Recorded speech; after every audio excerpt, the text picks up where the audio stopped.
seconds, minutes, hours, days, months, years, time. Time is that precious element of life that we simply just cannot get back when we burn through it, or should I say, when we waste it. I want to share, something that I'm about to embark on, and if you will, if you feel comfortable, if you feel that it is prompting you, I want you to join me on this journey in which, I'm going to take you on today. And perhaps, at the end of this video, you too may feel similar to the way that I feel. Social media. Many people believe that it is revolutionary, that it has changed the world as we know it, that it has given us a one-up, so to speak, when it comes to finding information at the fastest pace in human history. I won't sit here and say that there aren't some good perks to social media. However, there is an element of social media that simply, I personally feel, is a little diabolic and was pre-planned prior to it coming to fruition or released to the public population that nobody talks about. And that is the effect that it has on the brain here. I joined social media back in 2005 when MySpace was like it. I remember creating a profile. I remember you could play music and you could decorate your profile. It was really hot, like back in the early 2000s. And I was in my early 20s, and it was like, wow, MySpace. And fast forward through the many different platforms that are here today, I've been a part of, and, I have accounts with as well: Facebook, Instagram, TikTok, and etc. They've changed the way that I look at life. They've changed the way I go throughout my day, and not in a good way. You see, I am one of the few people, I'll say, that is willing to admit that I have a social media addiction. And to some people, they may find that comical, maybe because you have a social media addiction as well, or they may have a social media addiction as well if you think that that's comical, because 9 out of 10 people have these platforms and they really don't see the harm. They don't see the wrong. They don't see the problem that I have discovered or really come across over the last couple of years. And I have fought against it. I will admit that I probably have lost more of those fights than I've won. But there came a point for me, at least, that I was like, enough's enough. So I took it upon myself to get off of, I'd say, 95% of my social media, which really for me makes up is Facebook, Instagram, Twitter. I made the conscious decision to let TikTok go because I thought I could handle it. Because I don't scroll, I just create content there and I just leave it. But I found myself going to the app when I took all of those other apps away. It's kind of like, well, that's gone, that's gone, that's gone. Hey, that's here. And then you forget that, hey, this was the one app that you were utilizing to produce content and not necessarily to just scroll endlessly, looking at the news feeds, looking at the reels, the shorts, which take up all of our time. I had to give that the boot too. I would often go through my day wondering, why can't I seem to get anything done?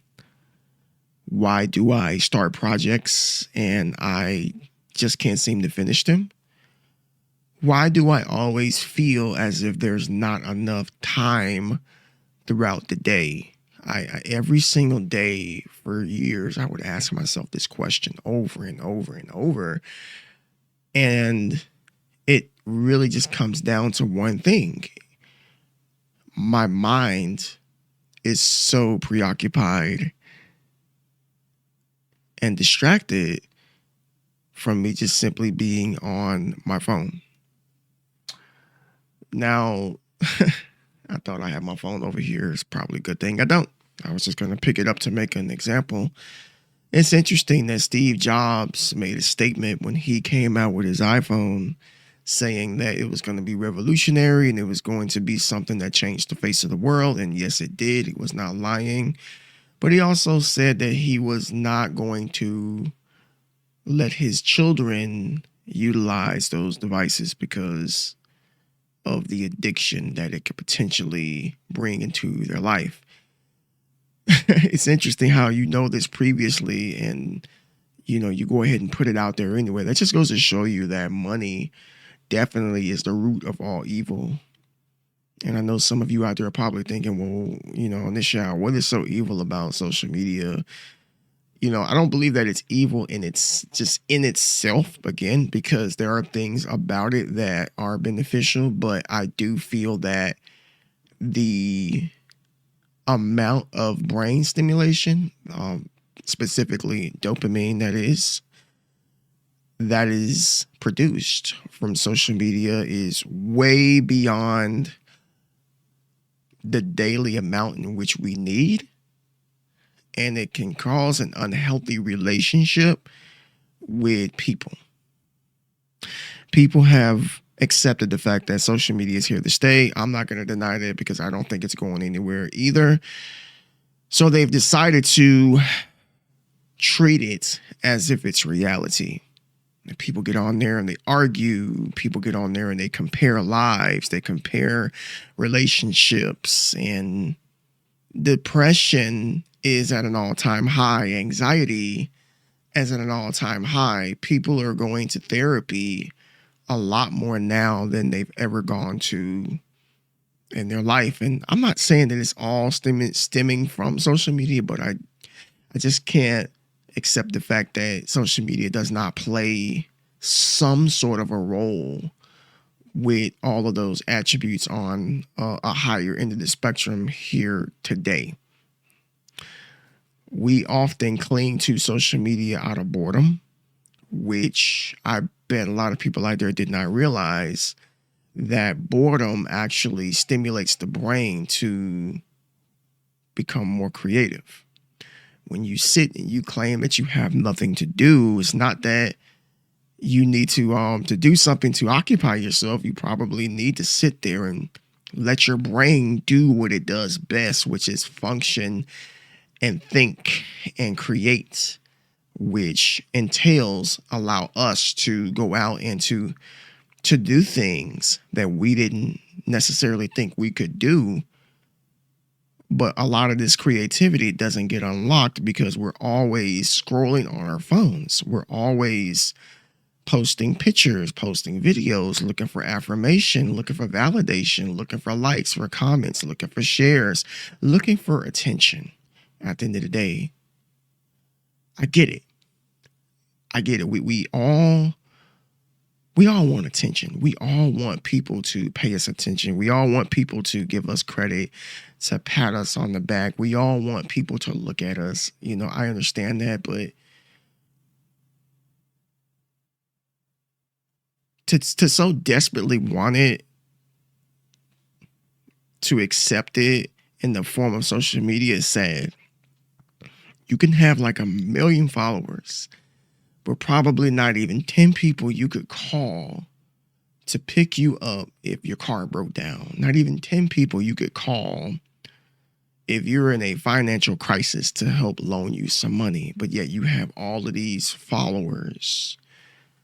Like, people have gotten their mindset has gotten misconstrued into thinking that followers matter, into thinking that likes matter. Like, oh, I got 100 likes on the picture, people must like me. No, there was something about that photo that stimulated something within those people that allowed them to like it. They don't like you as the person because they don't know you as the person. They just like what it is they saw, and then they scroll to the next. And I can promise you this, probably within less than 5 minutes, they've already forgotten you because they've seen 50 other pictures after yours within that 5-minute span. And it's like people never get enough. They want more and they want more and they want more likes, more shares. Just keep feeding me, keep gassing me up. Let that dopamine continue to be stimulated. I feel like the internet, social media has made people more antisocial. People don't like to talk on the phone anymore. People don't like to meet up for coffee or lunch anymore. People get anxiety when they get around individuals because they forgot how to communicate verbally. It's always this, all day long commenting and texting. Now, not only I'm a texter too. However, I do utilize the voice notes feature on my phone. So I talk a lot. Like I would sometimes make 5, 10, 15-minute voice notes to some of my friends, and they do the same with me. And I feel that is a way better way of communicating versus just reading words. But that's just me. Coming back to when I said I feel like I didn't have any time and then I can't get anything done or do some of the things in which I really want to do, I've just come to this conclusion that my time, the time in which I was giving, not say to social media, is in vain. I feel like I've kind of reached my limit with some of my accounts as far as like growth, because I know that getting anything more than what I have now is going to require even more effort, even more time, even more energy. And I'm just simply not willing to do that because I just don't think that it's worth it, in my opinion. I feel like the more that we give ourselves over to social media, putting our business out there, eliminating the aspect of privacy, the more we devalue ourselves. We already know everything about you. We see where you live. We see what you drive. We know what you do for work. We know your likes. We know your dislikes. We know what you like to eat. We know what your favorite football team is or your basketball team. We know what your favorite TV show is, your anime. Or we know your top 10 video games or top 10 movies. We know what you dyed your hair a month ago. We know what you dyed your hair last night. We know all of these different things. We know that you have a doctor's appointment coming up on July 7th. We know that you're about to go on vacation July 31st to Aruba. We know everything. Like, there is nothing left to the imagination if we're going to live our lives through a lens. And I feel that living our lives through a lens simply just devalues us. I feel like it takes away from us. I feel like we can't live the way that we were intended to live. God put us on this earth to enjoy nature, to enjoy the vibrance of the sun, and to take in the oxygen in which we get every single day, to listen to the birds sing, to go out and to sit and to look people in the eyes and have conversations with them. I've talked to people and they've been afraid to look me in my eyes. I'm like, wow,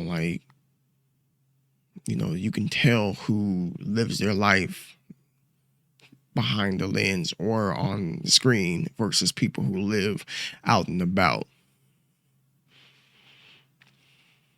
I'm sharing this because I'm just somebody who wants to enjoy his life the best that I possibly can. I want to get the most out of my time. I want to be as effective as I possibly can in this world and contribute to society. I want to spend as much time with my children as I can because they are getting older. One of my kids is almost an adult in a couple of months, and the other two are not far behind. I want to spend quality time with my wife and support her in her goals as well. I want to go out and have meaningful friendships. The friends that I do have, I want to sit down and have coffee with them. I want to go to the shooting range with them. I want to go bowling with them. I want to just laugh and travel with them and go out and just talk and enjoy each other and get, exchange value so that we can build on each other. And it's very, very hard to do that when we're glued to a screen in front of people who really don't care about us. Because this may hurt to say, even myself, but I know that the mass majority of people that follow me don't care about me. I know that the mass majority of people who follow me don't even bother to see what's going on in my personal life. They just follow just to follow somebody else to see what I have to say. And then they just possibly may like something I say and then keep it moving. But I do appreciate those people who actually do reach out to me, the people who do call, the people who do text, the people that I've met in real life. I really, really appreciate them so much. The people that reach out to you out of nowhere, like those are the friendships in which I value the most, because I try to be that same friend to other people. Getting off of social media is not going to be easy, because I've always been told that you have to have social media to be successful at whatever you do. And I don't believe that.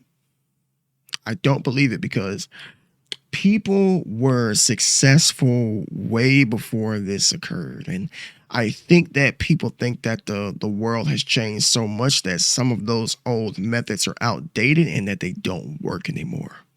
But let me tell you something. I don't think anything is better than a phone call. To hear the vibrant sense in a person's voice, the emotions in their voice, when it comes to a phone call, I don't think anything beats meeting a person in person, like face-to-face conversations, to see the expressions, to see the laughter, to see the body language. Nothing beats that. I don't believe that anything beats presenting yourself verbally and in the flesh. I just don't think anything beats that. That's on a camera. Granted, there are lots of great videos out here, lots of informative videos. Again, I'm not saying all of social media is bad, but I do believe that the blueprint for social media was meant to set us up, to distract us from becoming creative and coming into our own in this world. I do believe that social media was set up to divide people. I do believe that social media was set up to make people less verbal and kind of devalue modern human communication. I do believe that. Now, some of you might be like, well, why would that be? It beats me, but it's happening. It's happening. Whether you believe it was intentional or not, it's happening. So that being said, I have deactivated all of my social media accounts, my Instagram, my Twitter, my Facebook account, my TikTok. I deleted TikTok. The only thing I have is YouTube here and Discord, for communication. I always say if a person wants to contact me, they will find a way to contact me. If you don't have my number, if you don't have my email address, if you're not subscribed to the channel or we're not associated in Discord, then we're probably not people that talk much anyway. So I leave that there. I want to invite you to take a long extended break with me from your social media platform and see how you feel after about 30 days. See if it's a feeling of anxiety. See if it's a feeling of liberation. See if it's a feeling of forgetfulness. Like, just document how you feel like when it's over with, and then decide whether or not it's for you or not. See, I have, again, taken time away from social media in the past, and every time I take a break, I feel amazing. I feel free. I feel like I get a lot more accomplished, and it almost hurts me to come back to it. And there's a part of me that really, really, really does not want to come back to it. Granted, a lot of people say that you can't find success without it. I beg to differ. I don't think that that's true. Tell me your thoughts. How do you feel about social media? Do you feel like you're addicted to it? Do you feel like it's ruining your life? Or do you feel like it's adding to your life? Do you feel like it's promoting value to yourself? Do you feel like it's just right for you? Maybe you're not addicted to it and you're somebody out there that utilizes it in moderation. Or maybe you are addicted to it and you're looking for an escape. Comment down below. I would love to hear your thoughts. Hey, God bless you all. I am Initial D. Thank you so much for tuning into Initial Speaks. Do me a favor and like this video, comment, subscribe to the channel, share the video if you feel compelled as well. Peace.